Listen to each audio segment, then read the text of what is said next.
Entonces, mis hermanos, sin más preámbulo, vamos al tema del día de hoy. Y es, ustedes han escuchado una expresión por ahí que lo dicen casi todos los evangélicos y los líderes cristianos, se llaman cristianos, en todo el mundo. La ley no hay que guardarla ya porque ya no estamos bajo la ley, sino bajo la gracia. ¿Han escuchado esa expresión, verdad? Hoy vamos a profundizar un poco en ese tema. ¿Qué es estar bajo la ley y qué es estar bajo la gracia? Ya no estamos bajo la ley, sino bajo la gracia. Vamos a orar. Oramos. Padre Santo y buen Dios, te damos la gracia porque sabemos que tú estás aquí con nosotros.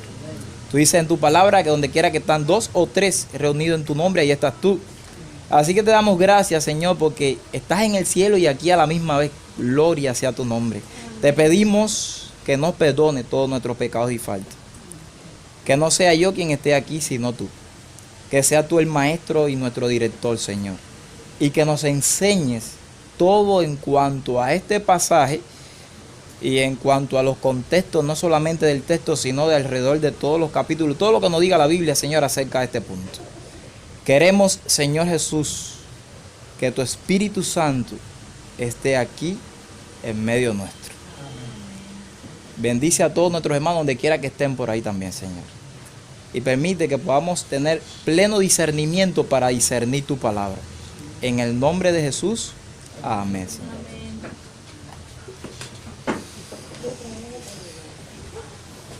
Bien, hermano, vamos al estudio de la palabra.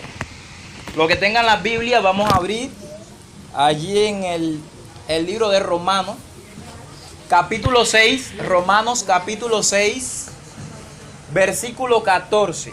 Dice Romanos 6, 14, porque el pecado no se enseñoreará de vosotros, pues no estáis bajo la ley, sino bajo la gracia. Y ahí, como bien dijimos, dicen la mayoría de los líderes cristianos, como no estamos bajo la ley, sino bajo la gracia, ya no tenemos que guardar la ley de Dios.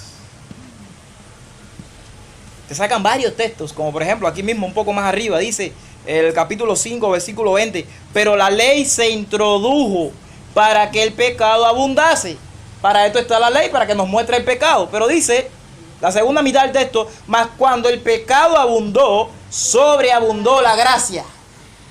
Estamos en el reino de la gracia. Ya no estamos bajo la ley. Ustedes no han escuchado esos textos. Aquellos que están bajo la maldición de la ley en Gálatas 3. Maldito todo aquel que es colgado en un madero. Aquellos que dependen de las obras de la ley están bajo maldición. Eso era antes de Cristo. Ellos se salvaban, dicen muchos. Se salvaban ¿por qué cosa? Por las obras de la ley, por obedecer la ley. Pero hoy nos salvamos exclusivamente por la fe. Dicen los maestros. Del error, le digo yo. Hoy estamos bajo el reino de la gracia. Pero yo me río.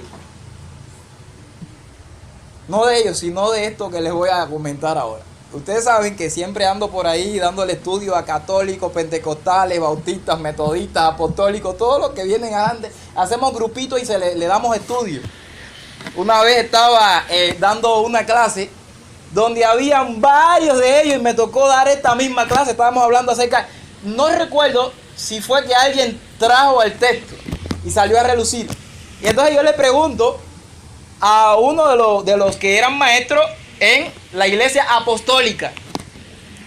Y habían varios. Entonces, como no me supo responder bien, y le pregunté, bueno, si ya no estamos bajo la ley y estamos bajo la gracia, y por eso se está diciendo de que no tenemos que guardar la ley, entonces, ¿qué es estar bajo la ley? A ver. Oye, me dieron más de 8 respuestas. Y aquí le copié algunas. Uno me dijo que estar bajo la ley significa estar sujeto a los mandamientos. Como la ley son los mandamientos, me dijo que estar bajo la ley significa de que ya no estamos bajo el rigor de guardar los 10 mandamientos. Otro me dijo que estar bajo la ley es estar sujeto a la ley. Otro que es ser esclavo de los mandamientos de la ley. Es casi lo mismo. Otro que estar bajo la ley es estar bajo el dominio de la ley. Otro que estar bajo la ley es estar bajo maldición, bajo la maldición de la ley. Otro me dijo que estar bajo la ley es estar bajo la jurisdicción de la ley. Otro que estar bajo la ley es estar bajo la condenación de la ley. Entonces yo le dije, pero bueno, entonces, ¿en qué quedamos? Porque cada cual ha dicho una respuesta diferente. ¿Cómo hacemos para saber cuál es la correcta? ¿Qué es estar bajo la ley? ¿A qué se estaba refiriendo Pablo cuando estaba diciendo aquí en Romanos capítulo 6? Pues no estamos bajo la ley, sino bajo la gracia. Y yo me río también. No por ello, sino por esto. Una vez estoy yo en Facebook, ya no tengo Facebook, y me encuentro con una publicación, a lo mejor ustedes la han visto, ustedes que siempre andan por allá. Una publicación que es una Biblia, que tiene todo tachado. Y está aquí esto, Romanos 6. Así con un lápiz, así en negro. Y nada más hay un versiculito que está circulado, que dice, no estamos bajo la ley, sino bajo la gracia. Y en el versículo 15, también la parte donde dice, pues no estamos bajo la ley, sino bajo la gracia. Y todo lo demás tachado. Así es como muchos, tristemente, están leyendo hoy la Biblia. Porque si tú lees un texto, pero no vas a su contexto, nunca vas a entender de qué cosa está hablando Pablo. Todavía no vamos al contexto, vamos a dejarlo para el final. Amén. Pero, ¿qué realmente es estar bajo la ley y qué es estar bajo la gracia? En el tema de hoy vamos a ver cuál es la conclusión final. Hay dos caminos en este texto. A veces la respuesta está en el mismo pasaje, pero no lo podemos ver a simple vista. Hay dos caminos en este texto. Un camino es estar bajo la ley y el otro camino estar bajo la gracia. Y si son dos caminos, son dos destinos. Porque cuando usted se para en un camino y ve que se divide en partes iguales, a veces tú no sabes para dónde ir, pero tiene dos destinos diferentes. Amén. Sí que hay dos caminos, hay dos destinos, pero vamos a hacerle una pregunta a todo esto. ¿Cuándo o en qué momento, vamos a poner así, de la historia, pasamos de estar bajo la ley a estar bajo la gracia? ¿Alguno me puede dar la respuesta? ¿Alguno de los que están sentados por ahí? ¿Cuándo? Específicamente, ¿en qué momento pasamos nosotros a estar en el reino de la gracia? A ver allí. Bueno, a mi interpretación, nosotros pasamos de estar bajo la ley a estar bajo la gracia cuando crucifican a Jesucristo en la cruz. Bárbara me dio una respuesta. Cuando crucificaron a Cristo en la cruz del Calvario. Déjeme decirle que he hecho esta pregunta también, donde hay muchos líderes, inclusive cristianos, donde estamos dando clases. ¿Cuándo? Alabado sea el nombre del Señor. Hay dos respuestas para esta y la más correcta fue la que dio el varón. ¿Ok? No porque la esté dando, sino porque lo vamos a ver en la palabra. Pero cuando usted dice, parado en este texto, ¿cuándo comenzó el reino de la gracia? ¿O cuándo fue que se hizo el intercambio? Estar bajo la ley. Ahora, para estar bajo la gracia, muchos dicen, bueno, cuando Cristo murió, la cosa cambió y entramos en una nueva dispensación. ¿Han escuchado esa palabrita? La dispensación de la gracia o la dispensación del Espíritu Santo. Es que cuando ya Dios, junto con su Hijo, hicieron el pacto en el cielo, ya empezamos bajo la gracia. Desde ese momentico ya empezamos. Gloria a Dios por eso. Porque al decir esto, muchos dicen, bueno, antes de Cristo, yo hago la pregunta, antes de Cristo no había gracia. Pero claro que sí. Pero los que dan esta respuesta dicen, antes de Cristo se salvaban por la ley, pero después de Cristo se salvan por la gracia. Y una respuesta como esta, de decir que fue en la cruz de Cristo donde comienza el reino de la gracia, puede tender a dar problemas. Y lo vamos a ver aquí en el día de hoy. Vamos a ver eso ahora. ¿Sabes por qué te lo digo? Porque Sí. acuérdate que de la ley que se hablaba aquí era la ley ceremonial. Al morir Cristo ya estamos exentos de esa ley. Y esa ley no nos sirve para nada. Y empezamos ya a estar bajo la gracia, estar bajo el cordero que fuimos lados, ¿ves? Voy a darle un concepto, alabado sea el nombre del Señor, gloria a Dios. Pero una cosa distinta en el tema de la gracia es decir que la gracia vino cuando Cristo fue crucificado, cuando derramó su sangre por nosotros, al decir que es cuando lo aceptamos como nuestro Salvador personal. Aquellos que les gustan copiar, no puede haber fe en nadie que el Espíritu haya puesto en Él a través de la gracia.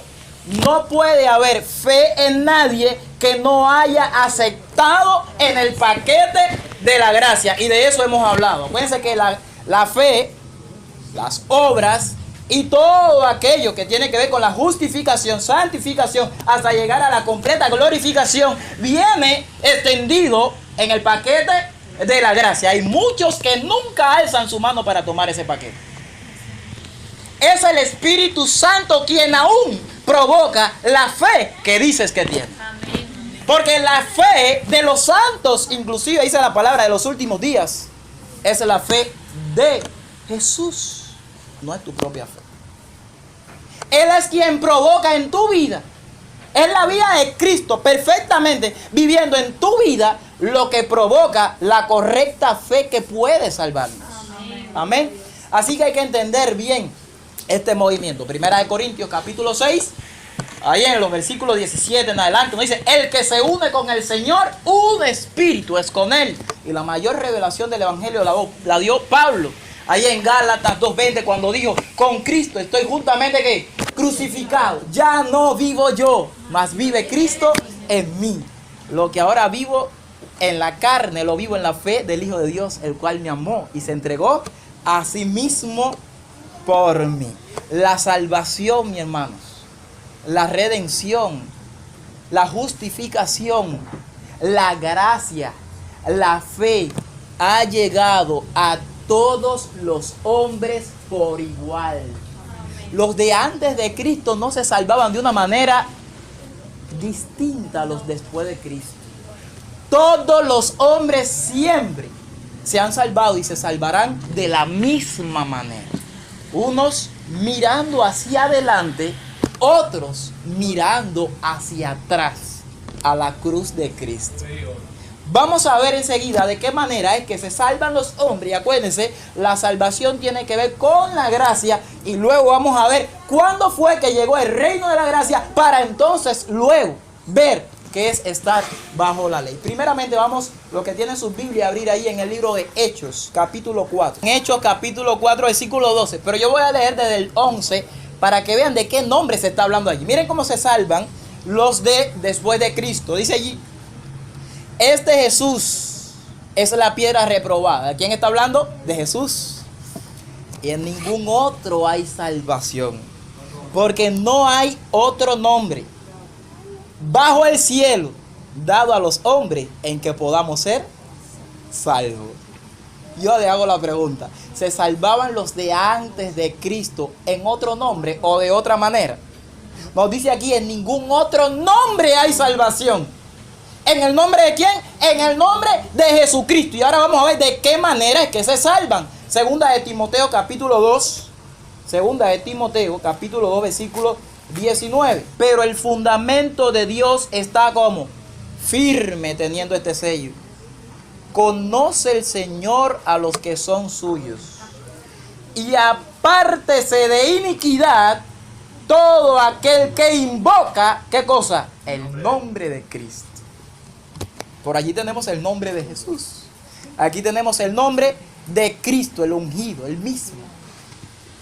Apártese de iniquidad. ¿Qué es eso de apártese de iniquidad? Vaya al griego para que vea. Aquí no lo relaciona con nomo. Apártese de pecado, mi hermano. Todo aquel que invoca el nombre de Cristo.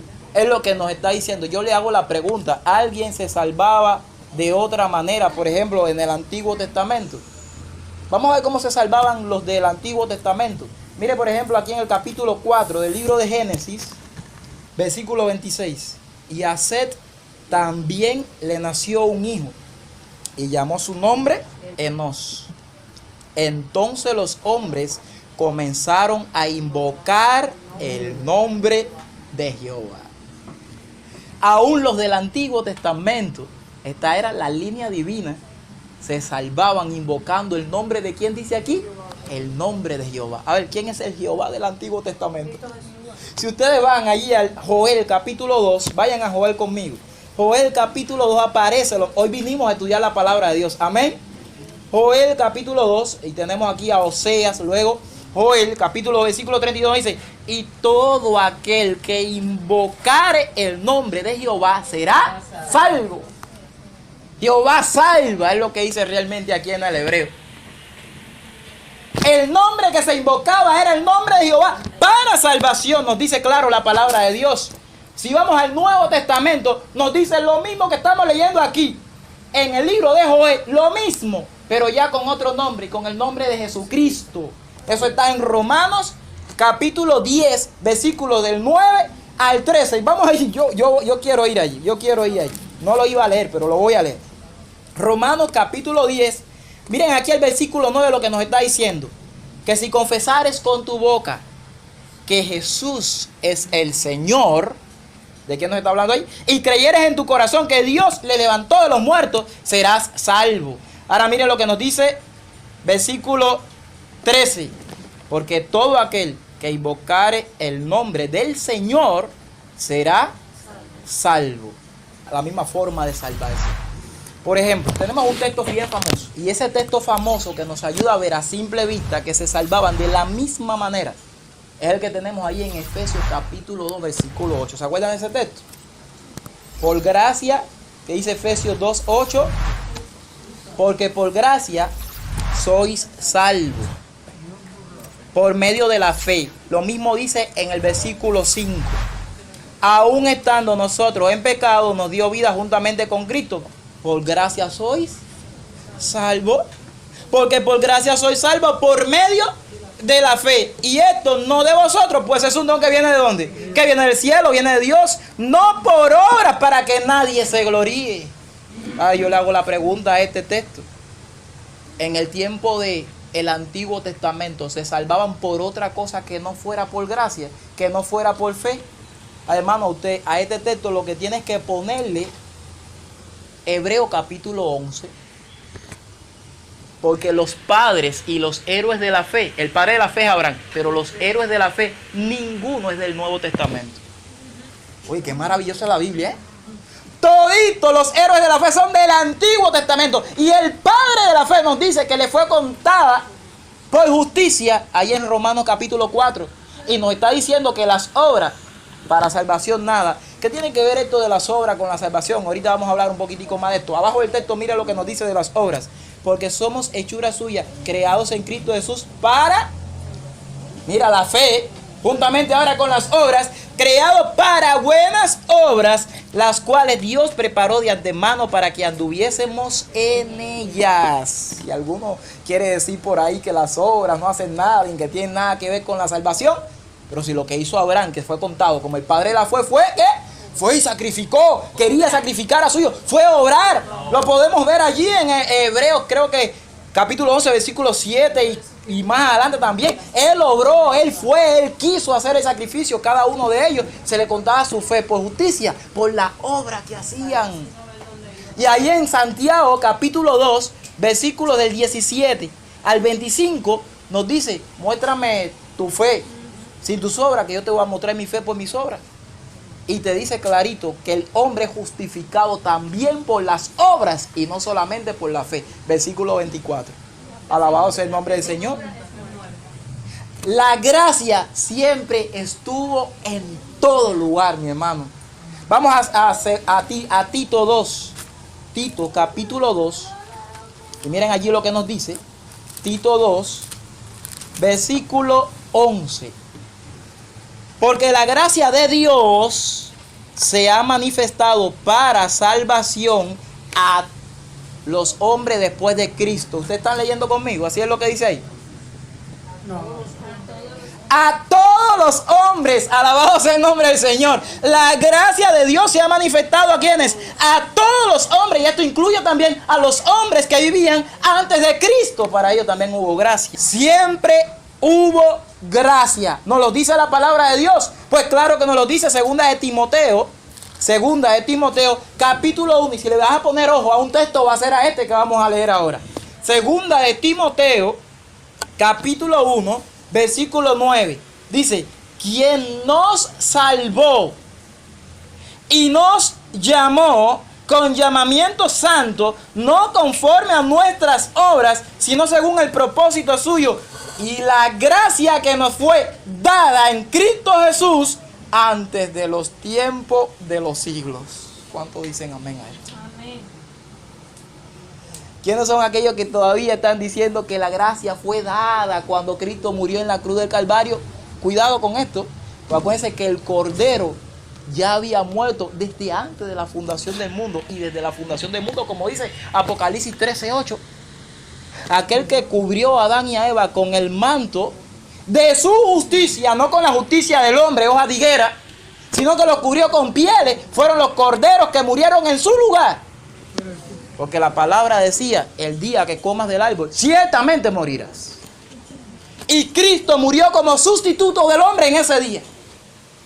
Ahí fue el primer sacrificio. Dice la palabra de Dios, la paga del pecado, ¿qué cosa es? Muerte. Pero la dádiva de Dios, ¿qué cosa es? Vida eterna en Cristo Jesús, Señor nuestro. Por primera vez brotó la sangre en ese primer pecado. Pero cuando sale el pecado, abundó la gracia. Donde quiera que hay pecado, hay gracia, mi hermano, en este mundo. Donde hay pecado, la gracia sobreabunda, nos dice la palabra de Dios. Así que este texto nos está diciendo que en el Antiguo Testamento todos se salvaban por la gracia, como los del Nuevo Testamento. Vemos ejemplos y hallaron gracia cada uno de ellos delante de Dios. Voy a poner ejemplo con algunos de los que fueron de renombre. Vamos un momentico a Génesis capítulo 6, versículo 8. Miren lo que nos dice allí. Pero Noé halló gracia ante los ojos de Jehová. A eso se le dice amén. Allá desde el Antiguo Testamento, desde bien temprano, desde antes del diluvio, ya Noé estaba hallando ¿qué cosa? Gracia ante los ojos de Dios. Vamos un momentico conmigo a Éxodo 33. Éxodo 33. Alabado sea el nombre del Señor. Gloria a Dios. Versículo 17 nos dice allí: y Jehová dijo a Moisés, también haré esto que has dicho, por cuanto has hallado gracia en mis ojos y te he conocido por tu nombre. ¿Quién también halló gracia? Moisés. Por cuanto halló gracia, fue tomado para liberar ¿a qué cosa? Al pueblo de Dios. Desde el Antiguo Testamento estamos leyendo, mi hermano. Vamos a ver un pasaje más. Vamos un momentico a Jeremías, capítulo 31, versículo 2. Dice: así ha dicho Jehová, el pueblo que escapó de la espada halló gracia en el desierto. Y le dije que pongan ojo aquí en este texto. El pueblo que escapó de la espada halló gracia, ¿dónde? En el desierto. Cuando Israel iba en busca de reposo. Aquí este texto nos está hablando del pueblo de Israel. El pueblo que escapó de la espada, ¿cuál fue? Israel. ¿De qué espada escapó? De la espada de Faraón, mi hermano. Si nos está hablando que halló gracia en el desierto, es porque donde estaba anteriormente no tenía gracia. ¿Será que estaba bajo la ley? ¿Dónde estaba el pueblo? Tenemos que investigar esto y meternos a profundidad. Pero dice que este pueblo de Israel halló gracia en el desierto. Alabado sea el nombre del Señor. Y yo le hago la pregunta: ¿quién era que lo estaba persiguiendo con una espada para matarlo? Cuando ellos salieron, ya cuando hallaron liberación. Había alguien que tenía el corazón duro, ¿verdad? Pero ya una vez que lo liberó, como que se encendieron los motores. Satanás se metió adentro, cogía todo el ejército. Vamos a perseguir el pueblo. Y empezaron a perseguir. Y Dios, pudiéndolo llevar directamente a la Canaán, no lo llevó a la Canaán. Tenía que pasarlo primero por una experiencia dura frente al mar, para que vieran el poder de Dios verdaderamente. Y fue con un propósito que vamos a ver ahora, ¿verdad? Pero ¿quién era el amo de este pueblo allá donde estaban en Egipto? ¿Y de qué que Dios lo libró? ¿El amo era quién? El amo de Israel. El amo era Faraón. ¿Cuándo? ¿En qué momento? Cuando estaban en Egipto. Y ahí nos está diciendo el texto con toda claridad que estaban bajo la ley del Faraón. Estaban bajo el yugo de esclavitud. Eran siervos de Faraón. Nos lo dice la palabra clarito, y eso lo vamos a ver ahora. ¿Por qué nos metimos aquí? Porque si analizamos 1 Corintios capítulo 10, nos damos cuenta que nosotros, los que nos consideramos pueblo en estos tiempos finales, tenemos que saber que somos un espejo con la peregrinación del pueblo de Israel. Desde que salieron de su esclavitud, desde allá de su cautiverio, hasta la entrada a la Canaán, eso somos nosotros. Así que si vemos lo que pasa aquí, vamos a ver qué es lo que está bajo la ley y qué cosas están bajo la gracia. Así que vamos un momentico conmigo a Éxodo, capítulo 2, y vamos a ver en qué andaba este pueblo. En los versículos 22, 23 y 24. Miren aquí. Y ella le dio a luz un hijo y le puso por nombre Gersón, porque dijo, forastero soy en tierra ajena. ¿Qué es lo que era? Forastero. Aconteció que después de muchos días murió el rey de Egipto. Aquí estamos hablando de Egipto. Y los hijos de Israel gemían a causa de la servidumbre. Y clamaron, y oyó Dios el clamor de ellos con motivo de servidumbre, y oyó Dios el gemido de ellos, y se acordó de su pacto con Abraham, e Isaac y Jacob.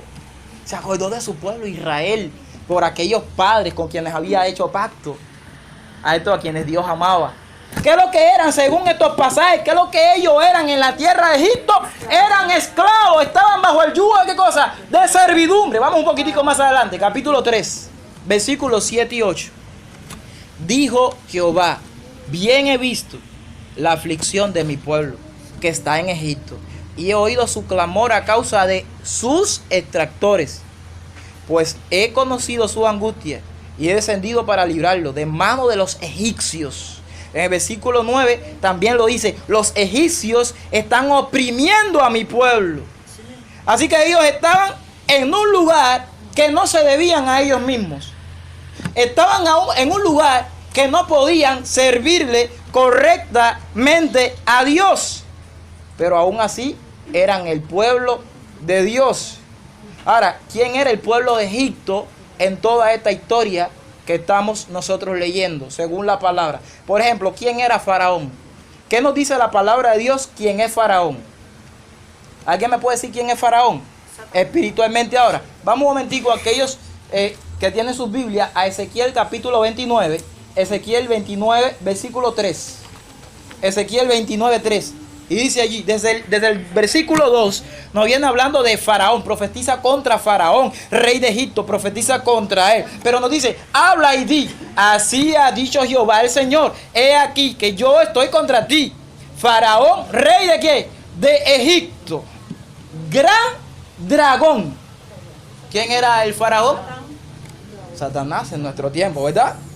Que yace en medio de sus ríos, el cual dijo, mío es el Nilo, pues yo lo hice. El mismo deseo de Satanás, hacerse como el creador. Cuando él bajó a esta tierra, y acuérdense que Egipto era una de las 7 cabezas del dragón de Apocalipsis 12, porque lo hemos estudiado. Cada uno de los imperios representa esas cabezas. Él era uno de ellos, y cada vez que había, bueno, en el tiempo de Roma los césares, pero cuando en el tiempo de Egipto los faraones, los que comandaban eran dirigidos completamente por ¿quién? Dirigidos completamente por Satanás. Así que esto nos está diciendo algo, ¿verdad? El pueblo de Israel estaba en Egipto primero, hasta que fue liberado completamente por Dios. Dios prometió librar a su pueblo. La pregunta es la siguiente: ¿cuál es la señal de la liberación? Eso está aquí en la palabra. Dios prometió librar a su pueblo, y Dios ha prometido librar a los cautivos que aún están en Egipto. Alabado sea el nombre del Señor. En Éxodo capítulo 12 nos da cuál es esa señal de la liberación. Éxodo capítulo 12, voy al versículo 13. Nos dice allí, y la sangre os será por señal en la casa donde vosotros estéis. Y veré la sangre y pasaré de vosotros, y no habrá en vosotros plaga de mortandad cuando hiera la tierra de Egipto. Y yo digo amén por esto, qué cosa más linda. Dios en verdad devastó a Egipto, lo destruyó de una manera increíble. Qué plaga de langostas, qué ranas. Y déjame decirle que acuérdense que Satanás imitó alguna de ellas, pero mientras Dios crea, Satanás aparece hace aparecer, ver como si fuera. Pero no, como Dios creó las ranas y eran tantas, al morirse todas las ranas se hacían montañas de ranas y era peste por todo Egipto. Hermano, fue una devastación tan grande. Imagínense el agua de todo Egipto, de lo que hacía a Egipto, el Nilo. Acuérdense que cada una de las plagas fue dirigida a cada uno de sus dioses. Fue con un propósito que Dios lo hizo. Dios devastó todo este lugar. Pero para liberar a su pueblo de Egipto, Él puso una señal. ¿Y cuál era la señal? La señal era la sangre. El pueblo de Israel, el pueblo de Dios, tenía que tener fe en la sangre que estaba puesta en el dintel de la puerta. Eso tiene un símbolo tremendo. Imagínense, hay tantas aplicaciones para esto, mi hermano, que nos pasáramos 3 sermones hablando nada más de la Pascua. No es mi propósito hablarle de esto ahora. Pero ellos tenían que poner fe en esa sangre. Déjenme decirle que aquellos que no ponían fe en esa sangre dentro de esa casa, inclusive que se había manchado el dintel con la sangre del cordero, moría el primogénito también. Así que la fe y la gracia están manifestados ¿desde dónde? Desde el Antiguo Testamento, y podemos ir por toda la palabra de Dios que nos lo va a decir. Ellos tenían que tener fe. Por ejemplo, ese dintel cuando se cruza es la cruz de Cristo, es el símbolo de Cristo. Esa puerta, Él dijo, yo soy la puerta. Pero también dijo, el que por mí entrare, entrará, saldrá y hallará ¿qué cosa? Hallará pasto. Cuando dijo yo soy la puerta, Él es la puerta del camino, la verdad y la vida, que son la puerta del atrio, lugar santo y lugar santísimo, para obtener la justificación, santificación y completa redención o glorificación que se obtiene en el lugar santísimo. Lo que está pasando ahora en el juicio investigador, mi hermano. Todo esto es maravilloso y hay que entrar por la puerta. Y dice que si pasamos por donde Él pasó, llegaremos donde Él llegó. Así que el pueblo finalmente fue liberado. ¿Y por qué? Por gracia fue liberado, por la sangre, por fe en el Redentor prometido. Alabado sea el nombre del Señor. Pero como bien dijimos ahorita, ¿a dónde Dios lo guió? Pudiéndolo llevar directo a la Canaán, primero lo paró frente al mar. Pero ¿con qué propósito Dios lo paró frente al mar? ¿Con qué propósito fue? Hay propósito aquí. Cuando nosotros entendamos por qué estamos metidos aquí, si estamos estudiando Romanos capítulo 6, vamos a ver los propósitos y van a entender de qué Pablo le está hablando ahí en Romanos 6. Primera de Corintios 10, versículo 1 y 2. Nos dice, porque no quiero, hermanos, que ignoréis que nuestros padres todos estuvieron bajo la nube y todos pasaron el mar. No ignoren esto. Ahora yo voy a hablar de la historia del pueblo de Israel. Primera de Corintios capítulo 10 versículos 1 y 2. Amén. Y todos en Moisés, ojo con esto, fueron ¿qué cosa? Bautizados ¿dónde? En la nube y en el mar. ¿Con qué propósito Dios sacó a su pueblo directo al mar? Ay, miren, ustedes saben que nosotros por años hemos hablado de experiencias sin fin del pueblo de Israel y le hemos hecho aplicaciones de la apostasía, del ecumenismo y de todo lo que está ocurriendo. Pero hermano, cada una de las etapas y la vida que vivió el pueblo de Israel es para nosotros, es lo mismo, hermano, estamos pasando por el mismo camino. Pero esto viene desde allá, desde que Dios llama al pecador desde allá afuera. Dios pasa al pueblo por el mar porque tiene que ser bautizado. Amén. En la nube, que es el símbolo de la guianza del Espíritu de Dios, y en el mar. Para el pueblo de Dios tiene que dejar el pecado enterrado, apartado completamente. Allí en Romanos capítulo 6, si ustedes van al capítulo 6 del libro de Romanos, no se vayan de aquí. Dense en cuenta que el título o el subtítulo es muerto al pecado. ¿Ya lo vieron allí? Aquí el pueblo pasó por el mar porque tenía que ser bautizado para comenzar con una nueva experiencia. Pero hay muchos que dicen que una vez que tenemos muerte al pecado, somos salvos para siempre. Una vez salvo, siempre salvo. Dios tenía que darle ahora al pueblo victoria sobre el pecado. ¿Saben qué? En el mar, ¿quién se quedó adentro? venía por ahí Faraón con su ejército. ¿Verdad? El ejército de Egipto. El pueblo de Dios salió. Y cuando el último salió del mar, que estaban todo el ejército metido adentro, ¿qué hizo Dios? Cerró, ¿qué cosa? Cerró las aguas y quedó todo el ejército de Faraón. ¿A dónde? Adentro, metido completamente. ¿Dónde quedó Faraón? A ver, ¿a dónde? Fuera, ¿verdad? ¿Qué dice? ¿Saben que Satanás le está haciendo daño a ustedes si siguen viendo la serie? Hay que leer la Biblia. ¿Ok? Pero en la serie quedó fuera. ¿Dónde quedó? ¿Dónde quedó Faraón? Dice que Faraón junto con sus ejércitos fueron sepultados en las Gloria a aguas. Dios. Él quedó dentro de las aguas también. Alabado sea el nombre del Lo Señor. dice La serie la hace hoy, lo hace cualquiera.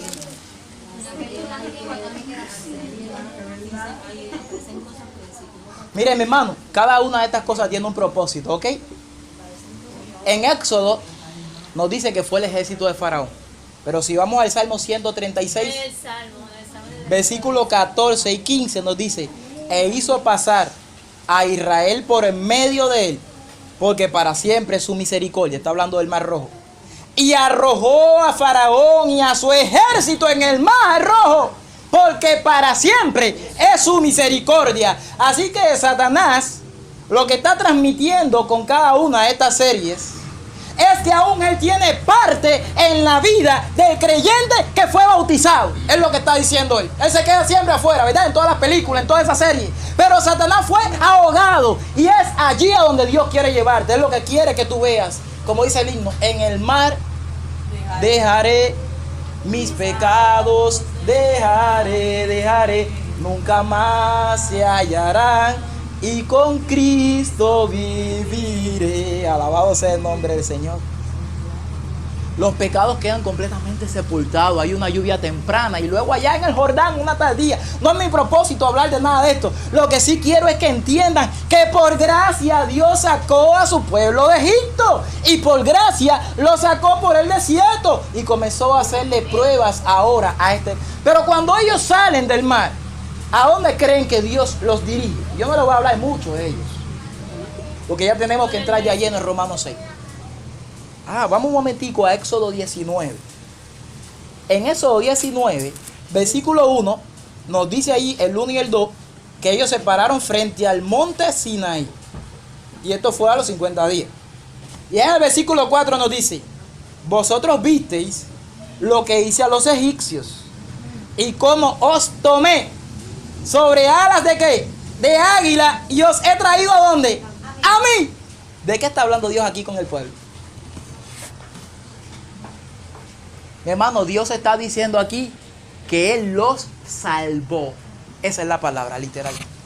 Yo los tomé cuando nadie podía librarlo a ustedes, con alas de águila, y los levanté por encima de los cielos y os traje a mí. Como dice el Salmo 91, con sus plumas te cubrirá y debajo de sus alas estará seguro. Escudo y adarga es su verdad. Nos protege Dios, no nos protege. Nos salvó y está encargado de protegernos. Nosotros somos como pollitos debajo de las alas de Dios. Él salvó a su pueblo. Y como Él salvó a su pueblo, ahora mira lo que le dice a su pueblo. Primero salva, primero redime, y luego Dios hace pacto con el pueblo para que el pueblo obedezca. Cuidado con eso. Versículo 5. Ahora pues, si diereis oído a mi voz y guardareis mi pacto, vosotros seréis mi especial tesoro. ¿Ya vieron la condición? Sí. Sobre todos los pueblos, porque mía es toda la tierra. Y vosotros me seréis un reino de sacerdote y de gente santa. Estas son las palabras que dirás a los hijos de Israel. ¿Verdad que Dios hizo un pacto con ellos ahí? En el capítulo 20, ¿qué fue lo que dio? Dio la ley para que se manifestase, ¿qué cosa? El pecado del pueblo. Pero Dios lo que quería era que este fuera un pueblo como un pueblo santo. Aquí le habla de reino, de sacerdocio, de gente santa y de todas esas cosas. Para nuestros días dice lo mismo. Bueno, en Primera de Pedro, capítulo 2, en el versículo 9, dice lo mismo de esto de gente santa, de sacerdocio. Pero para poder ser santo, primeramente hay que entrar en el pacto con Dios de guardar su mandamiento, los 10 mandamientos. Nos escoge primeramente por amor nos salva, nos libera, nos redime, pero no para que andemos en completo libertinaje. Como dicen muchos, ya Dios nos salvó, ya Dios nos libró. A un lado con la ley, cogen la ley y la tiran, quiebran la ley.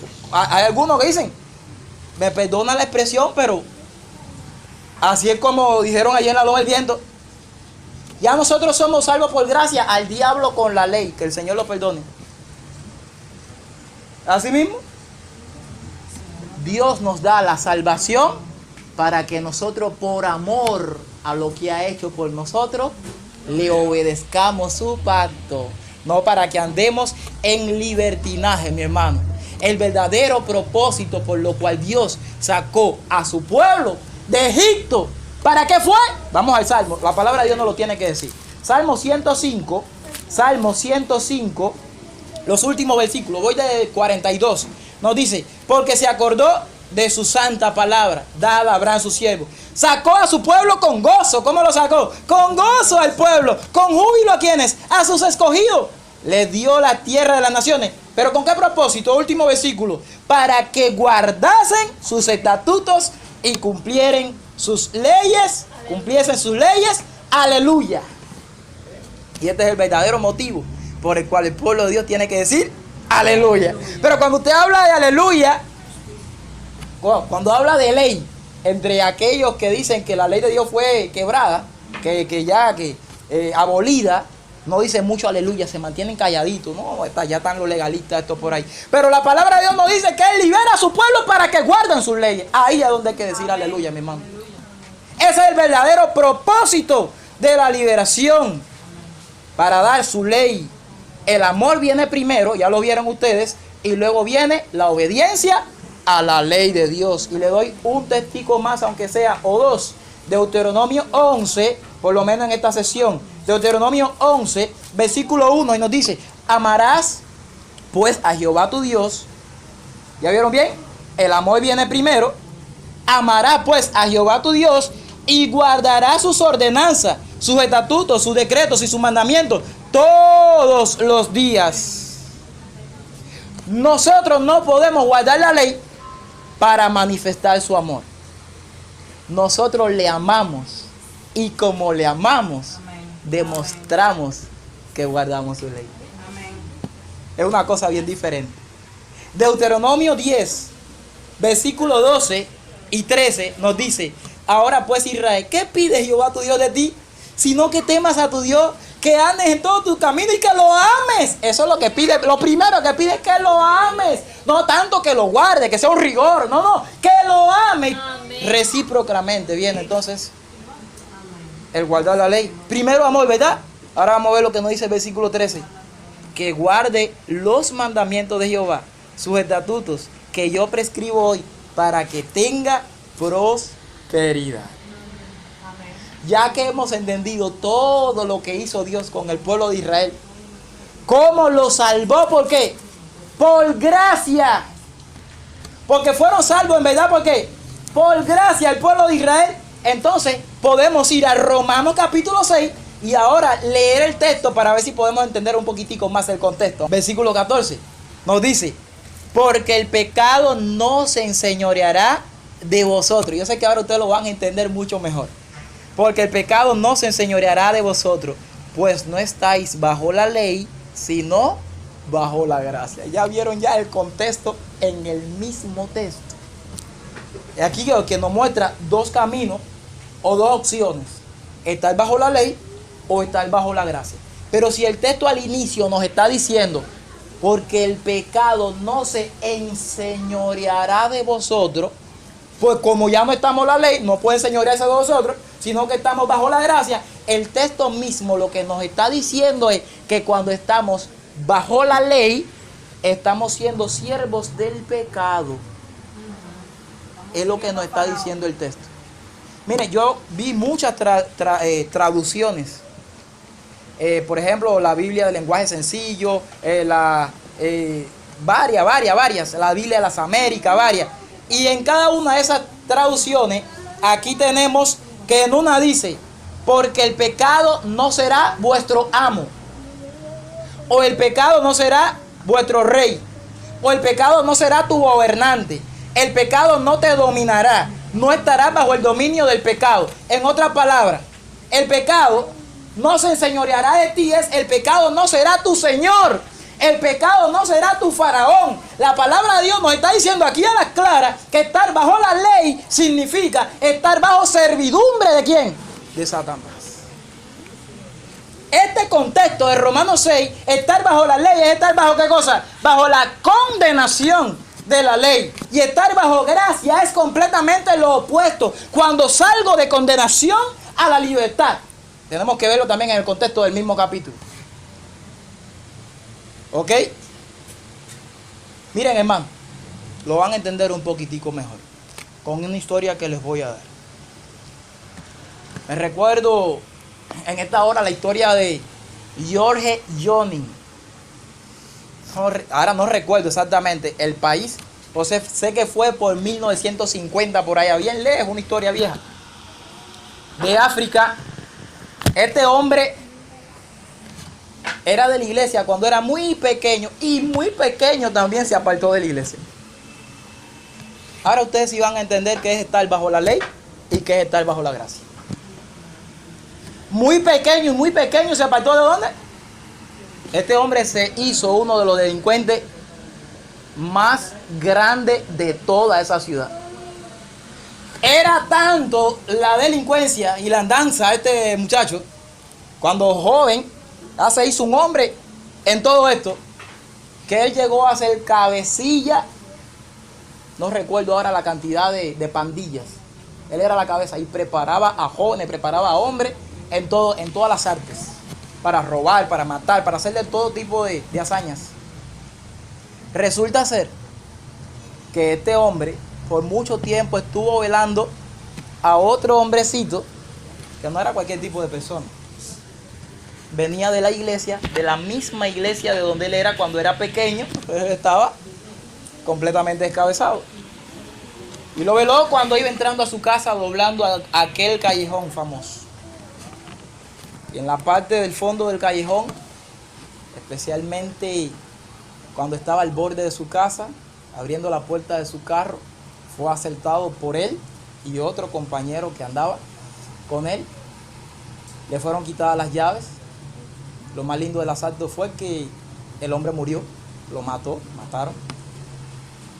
Este hombre era el hijo del juez, abogado, al mismo tiempo principal de toda aquella región, de toda aquella ciudad. El hijo ese que mataron. No se esperaba que estaba siendo firmado por muchísimas cámaras ocultas en la casa, aquella mansión, porque robaron también dentro de la casa. Vivía solo ahí en la casa. La mujer estaba lejos, no sé. Pero estaba siendo vigilado por las cámaras de la casa. Y en todo aquel callejón hasta el final tenía cámaras. Y aquello era de noche, pero estaba como si fuera el día, de tantas luces. A este hombre no le hizo falta juicio. El hombre fue directo para la cárcel. 100 días, 99 de penurias. Del día número 100 iba a ser aniquilado.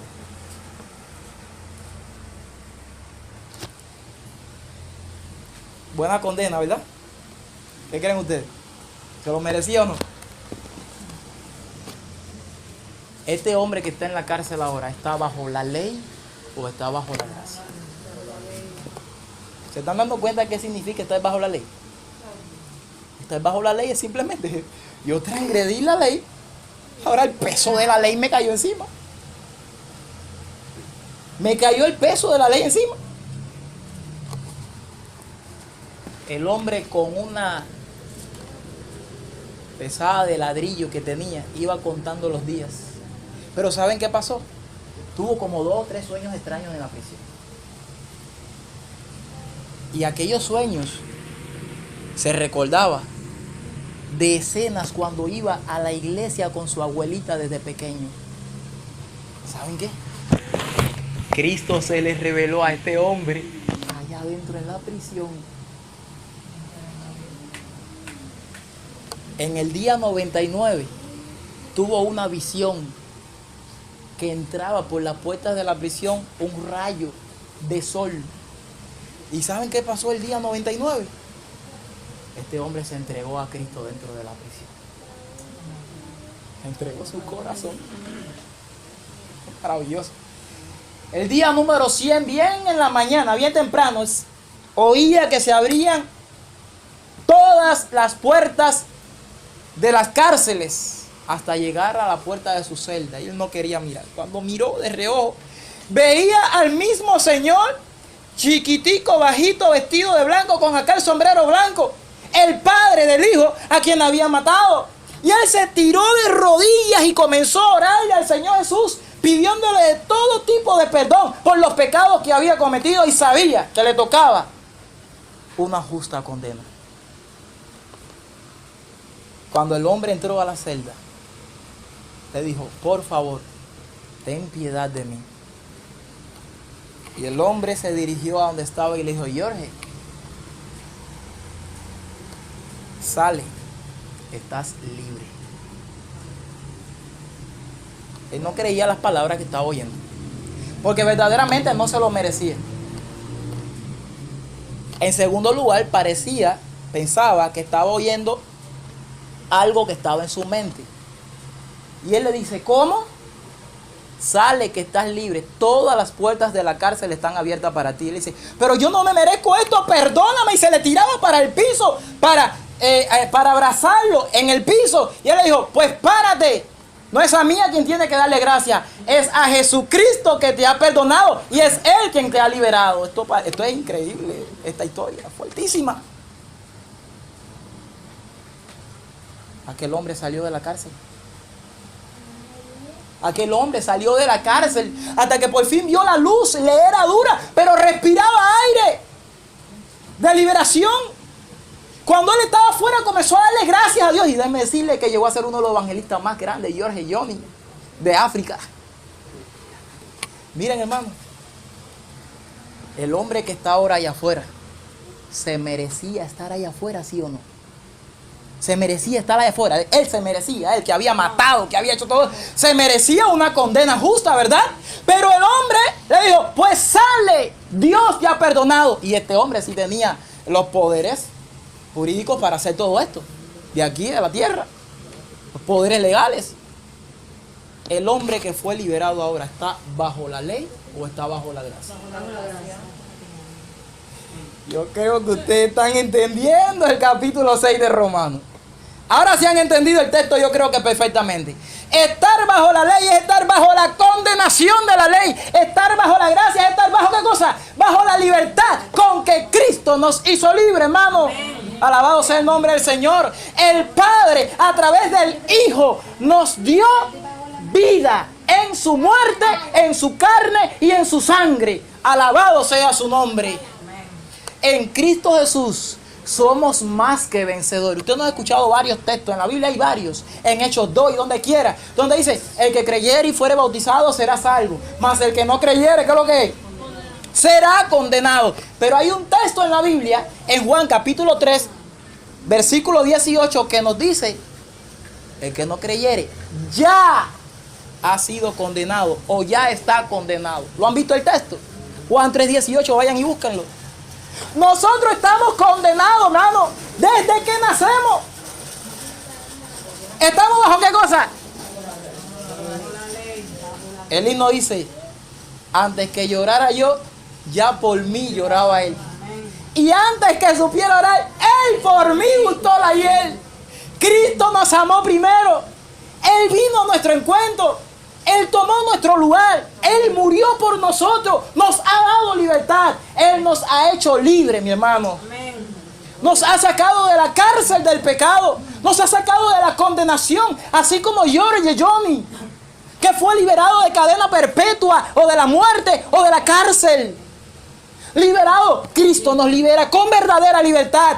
Esto es el texto que estamos leyendo. Estar bajo la ley no es estar bajo libertinaje, que la ley de Dios fue abolida. Eso no es estar bajo la ley. Y que ahora bajo la gracia no nos hace falta guardar la ley.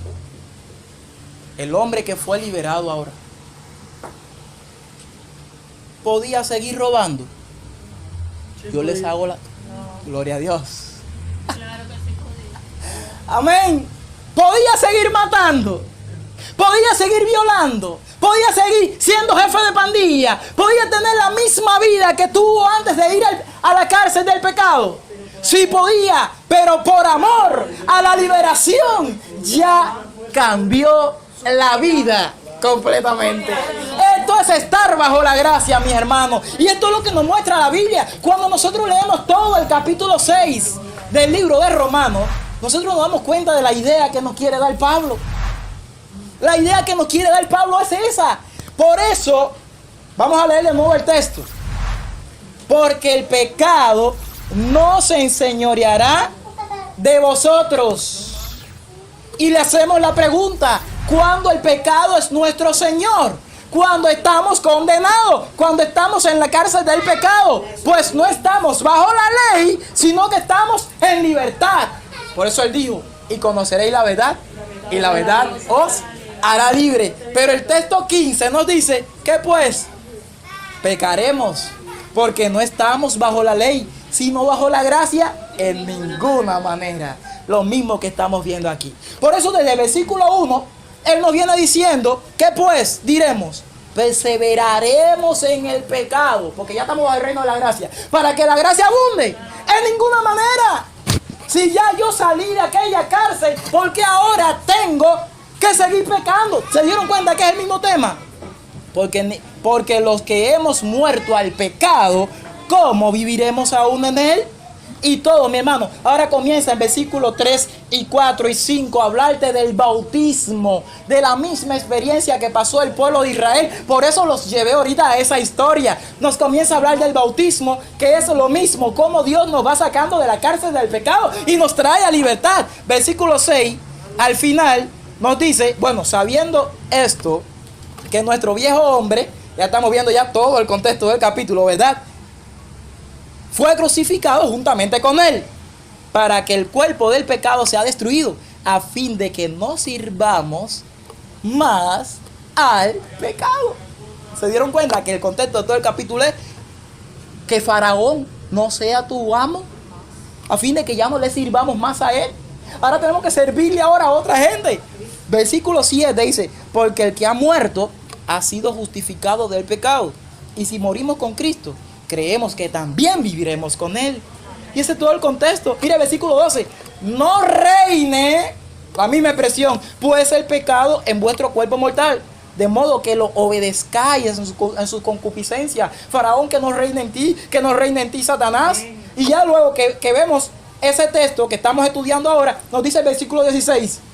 ¿No sabéis que si os sometéis a alguien como esclavo, por ejemplo a Faraón, para obedecerle, soy esclavo de aquel a quien obedecéis, sea del pecado para muerte, ¿verdad? Sea del pecado para muerte o de la obediencia para justicia. Pero gracias a Dios que aún erais esclavos del pecado y habéis obedecido de corazón a aquella forma de doctrina a la cual fuisteis entregados. Y libertado del pecado, viniste a ser siervo de la justicia. Versículo 20. Por cuanto erais esclavo del pecado, yo sé por qué le estoy dando tanto texto, porque hay unos teólogos adventistas por ahí que están complicando ahora la madeja. Que el Señor reprenda a Satanás que está trabajando a través de ellos, y ahora le voy a decir por qué. Porque ahora comienza otro estudio. Si tengo chance, yo sé que hace una calor tremenda, pero me gustaría entrar en ese estudio. Vamos a terminar aquí, ahora le voy a decir por qué. ¿Por qué estoy metiéndome tanto? Hay una cosa tan sencilla como el diablo la quiere complicar aún dentro del seno de la iglesia. Porque cuando erais esclavos del pecado, erais libres acerca de la justicia. Ahora miren el versículo 22. Mas ahora que habéis sido libertados del pecado y hechos siervos de Dios, tenéis por vuestro fruto la santificación y como fin la vida eterna. Alabado sea el nombre. O eres esclavo del pecado para muerte, o siervo de la justicia, obediencia para Cristo. Eso es una de las dos. Esos son los dos caminos, los dos destinos. Amén. A ver, hemos entendido el tema. Amén. Ya no hace falta explicar más nada, ¿verdad? No hace falta explicar más nada. Vamos a hacer una cosa. Vamos a hacer un corte aquí.